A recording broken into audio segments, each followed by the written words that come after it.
Question करते हैं 26 question है। Shown below are two pyramids. देखो यहाँ पर दो पिरामिड आप देख सकते हो, एक है लैंड इकोसिस्टम और एक है एक्वेटिक इकोसिस्टम।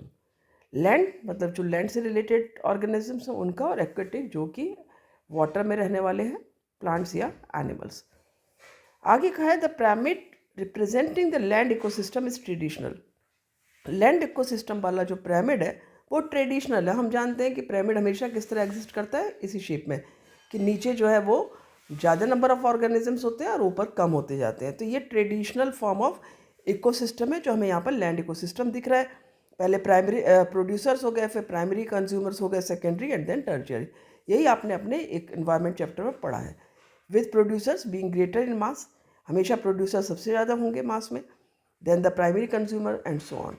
तो इस तरह से वो ऊपर जाते जाते कम होते जाते हैं ऑर्गेनिज्म लैंड इकोसिस्टम में। वही पिरामिड यहाँ पर दिया हुआ है। इन एक्वेटिक इकोसिस्टम, जो एक्वेटिक इकोसिस्टम है, एन इन्वर्टेड पिरामिड एग्जिस्ट। मतलब यहाँ पर जो पिरामिड आपका एग्जिस्ट कर रहा है वो आपका कैसा पिरामिड है कि इसमें ऊपर जो है वो ऑर्गेनिजम्स ज़्यादा हैं, नीचे ऑर्गेनिजम्स कम है। ये शेप है इसकी, जो कि आप देख सकते हो। ठीक है। Here the total mass of the producers, जो प्रोड्यूसर्स हैं जो कि फाइटोप्लैंक्टन है। फाइटोप्लैंक्टन क्या होता है? ये माइक्रो एल्गी होती है, बहुत छोटी एल्गी होती है जो कि और कह सकते हैं मैरीन एल्गी होती है, वाटर में रहने वाली। ठीक है।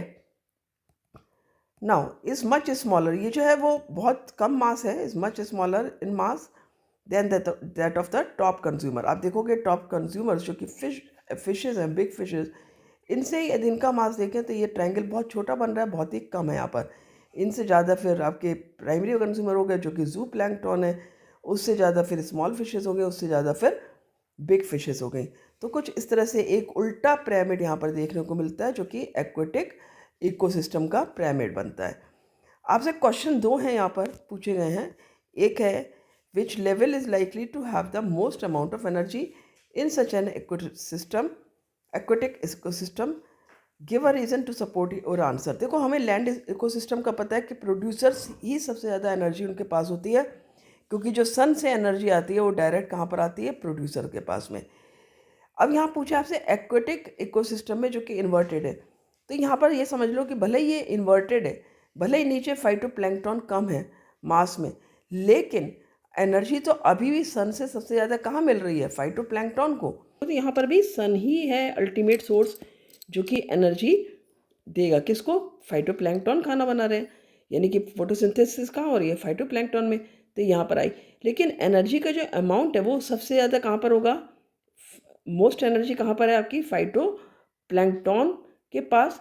उसकी 10% जाएगी जू प्लैंक्टन पे, फिर उसकी से 10% जाएगी आपकी स्मॉल फिशेस पर, और फिर उसकी भी 10% जाएगी जो कि बिग फिशेस लेंगे। तो इस तरह से जो अमाउंट ऑफ एनर्जी है वो ऊपर जाते जाते कम होता जाएगा।